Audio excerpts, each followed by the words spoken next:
Sementara sebagai pengajar, patokan kinerja adalah jam mengajar dan bimbingan mahasiswa.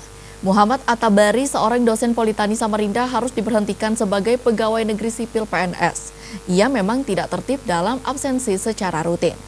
Pria lulusan Fakultas Pertanian Unmul Samarinda ini menceritakan pemberhentian dirinya bermula dari September 2020 lalu. SK pemberhentiannya pun datang. Ia disanksi karena tidak melakukan absensi rutin, meskipun Atta masih aktif dalam mengajar dan melakukan penelitian.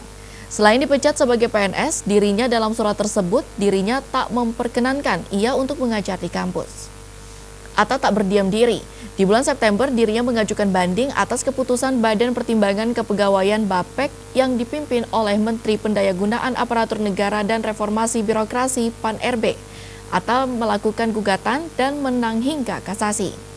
Gugatannya pun dikabulkan Hakim PT UN di November 2021. SK pemberhentiannya pun dianggap tidak sah. Upaya kasasi BAPEK ke Mahkamah Agung MA pada April 2022 lalu pun ditolak dan Muhammad Atabari menang. Menanggapi hal tersebut, Wakil Direktur 4 Politeknik Samarinda, Yulianto, menjelaskan pemberhentian Atta berawal adanya pemeriksaan Dirjen Kepegawaian Kemenpan RB 2019 lalu.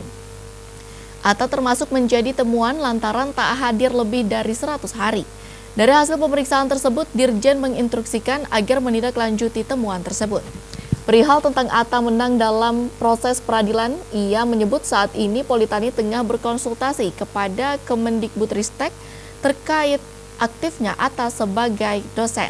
Lantaran sejauh ini belum ada surat pencabutan atau yang memperbolehkan Atta mengajar kembali. Sementara dari kuasa hukum Muhammad Atabari, Yudi Adrian Nugraha, ini merupakan perihal hukum administrasi. Namun dalam penetapan pemecatan kliennya ada proses melawan hukum. Karena penjatuhan sanksi tersebut disinyalir tidak sesuai standar operasional prosedur atau SOP.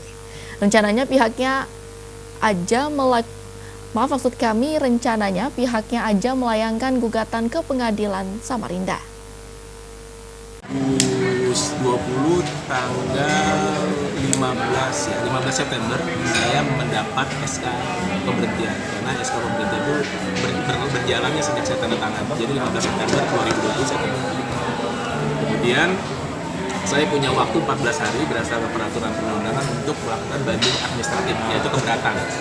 Jadi pada tanggal 23 September juga saya ke Jakarta untuk memasukkan banding saya ke BKN. BKN itu kantornya BAPEK, Badan Pertimbangan Kepegawaian.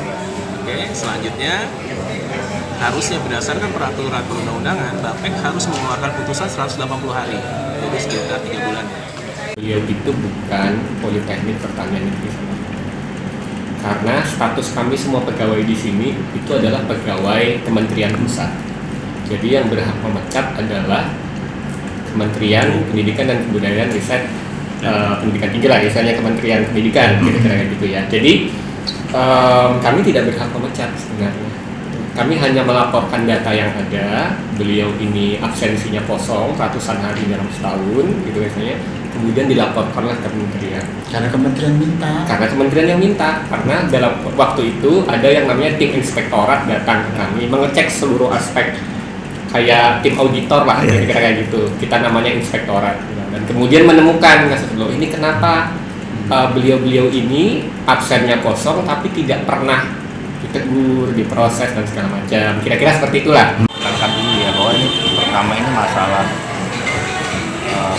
administrasi ya, administrasi di mana diduga ada pelanggaran berat yang dilakukan oleh Direktur Politeknik Samarinda, Bang Hamka tuh ya. Beliau dalam proses pembuatan atau proses pemeriksaan klien saya ini dia mengabaikan aturan-aturan hukum berdasarkan PP nomor 53. Setelah kita uji di PT Tun di Jakarta,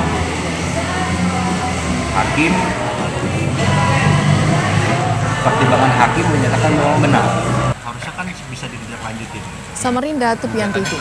Ke pegawai negeri karena